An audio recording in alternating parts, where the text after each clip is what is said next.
नमस्कार दोस्तों। आज हम देखते हैं ऑक्सीमोरॉन यानी विरोधाभास अलंकार। तो चलिए शुरू करते हैं।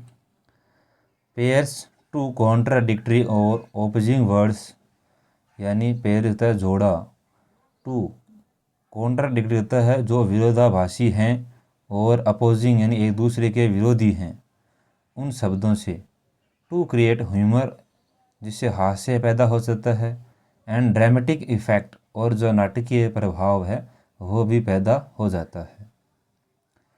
आगे हैं familiar type of Petrarchan conceit.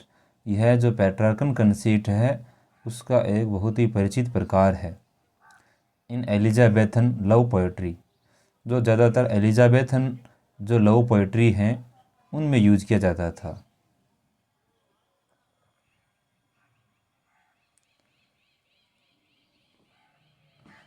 जैसे ओ डेथ इन लाइफ यानी अरे, डेथ यानी मृत्यु, जीवन में मृत्यु। अब जीवन में मृत्यु कैसे हो सकती है? जो एक कवि हैं अल्फ्रेड लॉर्ड टेनिसन, उन्होंने इसको यूज किया है। तो यानी जीवन में मृत्यु एक दूसरे के विरोधी हैं। आगे हैं dark with excessive bright. Dark यानी अंधेरा, एक्सेसिव था बहुत ज़्यादा, ब्राइट में से चमक। द स्कर्ट्स अपीयर, उनकी जो स्कर्ट्स है वो दिखाई दे रही है। जॉन मिल्टन की पैराडाइज लॉस्ट एक बुक है, उसमें उन्होंने इसको यूज किया है। इसके बाद में है अब आगे देखिए प्लेजिंग पेंस। प्लेजिंग यानी सुखद, पेंस यानी दुख, सुखद दुख कैसा सुखद हो सकता है। आगे है लविंग हैट। लविंग यानी प्रिय, प्रेम करने वाला, वैसी प्रेम करने वाली हैट यानी घृणा। तो घृणा हेट है वो प्रेम करने वाली कैसी हो सकती है, यानी कॉन्ट्राडिक्टरी जो वर्ड्स हैं वो इसमें यूज किए जाते हैं। आई बरन, मैंने जलाया, एंड फ्रीज, फ्रीज का मतलब क्या होता है? जमाना। तो जलना और जमाना एक दोनों एक साथ नहीं हो सकते।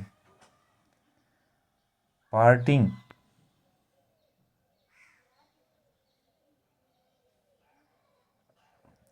Parting is such sweet sorrow. Sweet होता है मीठा दुख, दुख मीठा कैसे हो सकता है?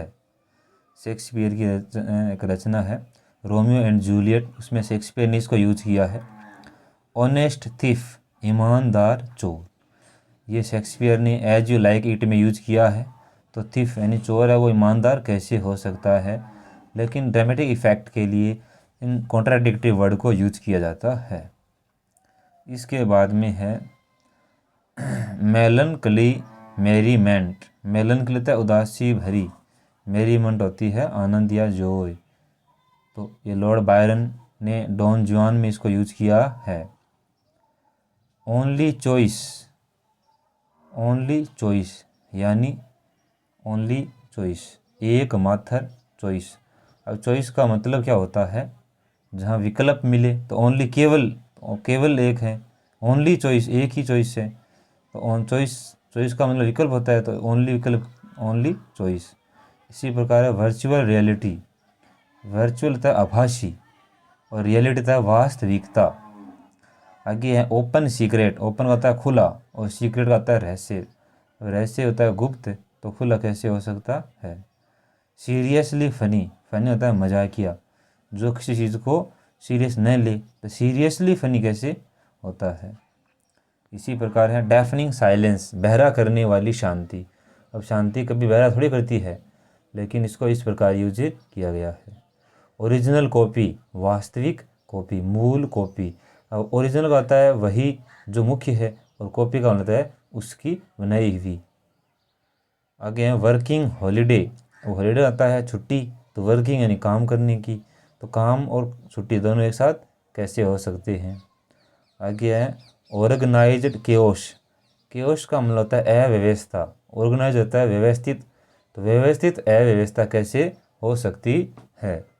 तो आपको जी मोरन समझ आ गया होगा कि दो विरोधी शब्दों को यूज किया जाता है जिससे ह्यूमर और ड्रामेटिक इफेक्ट पैदा किया जाता है। कवि है वो एक ह्यूमर और ड्रामेटिक इफेक्ट पैदा करना चाहता है।